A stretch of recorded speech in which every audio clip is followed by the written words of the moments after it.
अब बात करते हैं बिहार के सियासी हलचल की। बिहार में अक्टूबर या नवंबर में विधानसभा के चुनाव होने हैं। उससे पहले राज्य में निर्वाचन आयोग ने मतदाता सूची का गहन सत्यापन जारी किया है। कई जिलों में वोटर लिस्ट सत्यापन का काम शुरू हो चुका है।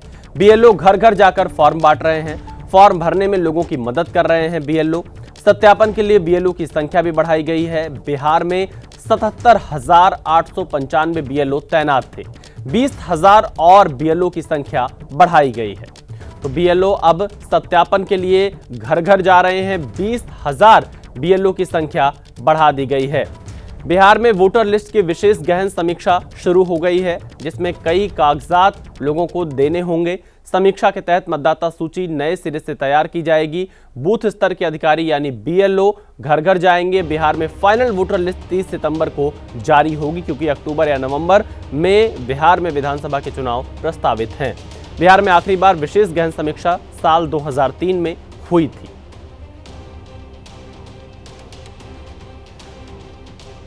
तो कैसे होगा सत्यापन, यह भी आपको बता देते हैं। बीएलओ घर घर जाकर मतदाताओं को गणना पत्र बांटेंगे, यानी फॉर्म देंगे। मतदाता का नाम, पता, एपिक नंबर, आधार नंबर देना होगा, ये जानकारी देनी होगी। जन्म की तारीख, मोबाइल नंबर भी फॉर्म में देना होगा। तो ये कुछ जो जानकारी है माता पिता या अभिभावक से जुड़ी जानकारी देनी होगी।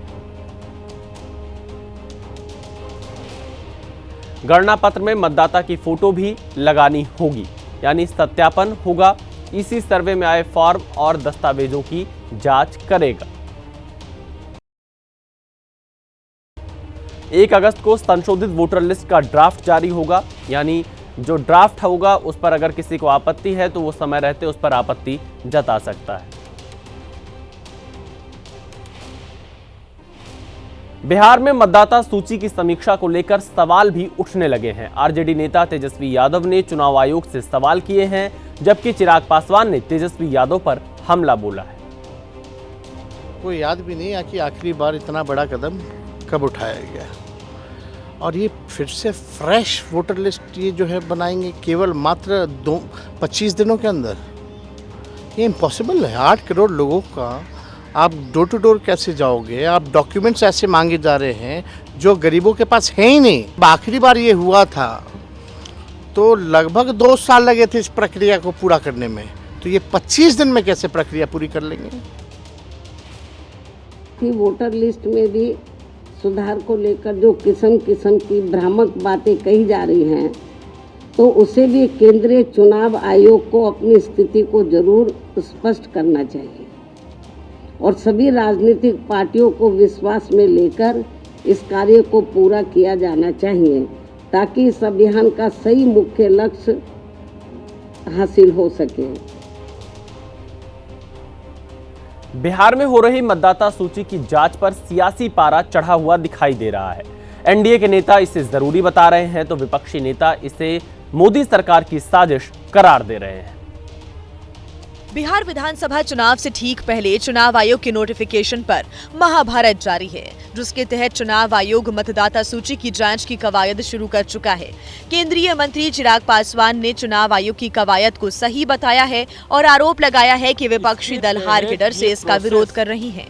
समय समय पर अपनाया जाता है और इसको अपनाना भी जरूरी है, ताकि इसकी आड़ में जो फर्जीवाड़ा होता है, कई बार हम लोग देखते हैं कि अगर किसी का निधन हो गया उसके नाम भी इसमें वोटर लिस्ट में डला होता है, जिसकी वजह से जो सही मतदाता है, जो वोटर है, वो अपना वोट नहीं डाल पाता है।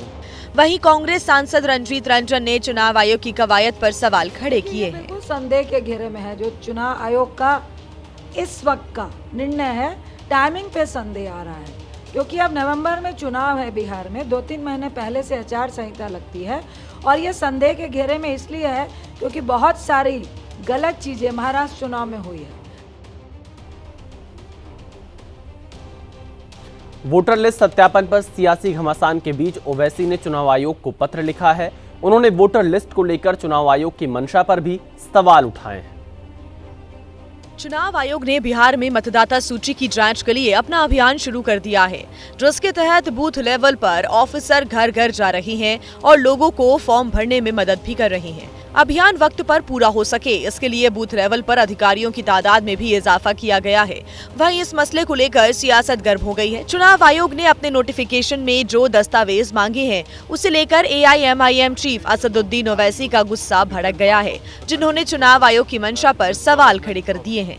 बिहार का नौजवान पंजाब की खेतों में काम करता है, केरल के खेतों में काम करता है, मुंबई, हैदराबाद, दिल्ली की होटलों में काम करता है। कैसे होगा बताइए ये वहां? अच्छा, और कितने लोगों के पास ये सब डॉक्यूमेंट्स रहेंगे बताइए? ओवैसी ने कहा कि चुनाव आयोग की कवायद पूरी तरह से शक पैदा करने वाली है, जिसकी वजह से कई ऐसे लोग हैं जो वोटिंग के अधिकार से महरूम हो सकते हैं।